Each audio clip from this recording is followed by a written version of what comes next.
اور اگر آپ اس وقت ٹینشن میں ہیں تو یہ ویڈیو آپ کے لیے ہے، آخر تک ضرور دیکھیں۔ وَلَلْآخِرَةُ خَيْرٌ لَكَ مِنَ الْأُولَىٰ، اور یقیناً آگے آنے والے حالات تمہارے لیے پہلے حالات سے بہتر ہوں گے۔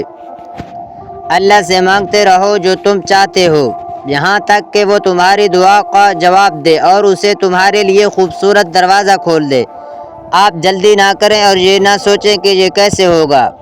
فکر کرنے میں اپنی توانائی ضائع نہ کریں، اپنی تقوی اور توکل کو مضبوط رکھیں۔ اللہ تعالیٰ پر توکل مضبوط تو ہو تو کوئی کام ناممکن نہیں، اور جب اللہ پاک کن کے کہہ دیتے ہیں تو کائنات کا ہر ذرہ آپ کے لیے وسیلہ بن جاتا ہے۔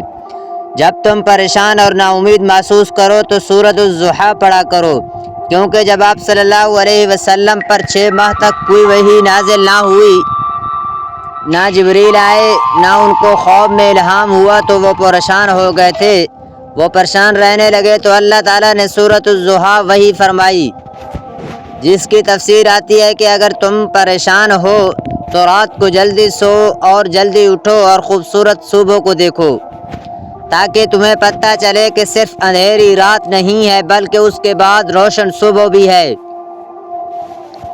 پھر فرمایا، اے محمد، تمہارا رب نہ تم سے ناراض ہے اور نہ ہی وہ تمہیں بھول گیا ہے، اور اس سے بہتر ہے کوئی تسلی ہوگی جو تم پر جب رسد ہو تو سورۃ الضحیٰ پڑھو۔ بہت زیادہ فکر نہ کرو بلکہ بہت زیادہ استغفار کرو۔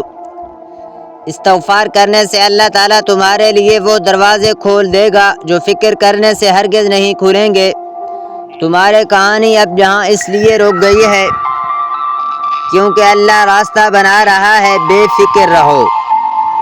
تمہارا معاملہ اللہ کے سپرد ہے، وہ تو بس تمہارا صبر آزما رہا ہے۔ ممکن ہے کہ انہی کا آخری کنارہ معجزوں سے مل جائے، جن راستوں سے اللہ تمہیں گزار رہا ہے۔ دعاؤں کا مسلسل تمہارے لبوں کی تسبیح بن جانا قبولیت کا اشارہ ہے۔ آزمائشیں چاہیے جتنے بھی طویل ہوں، صبر کا صلہ ہمیشہ خوبصورت ہوتا ہے۔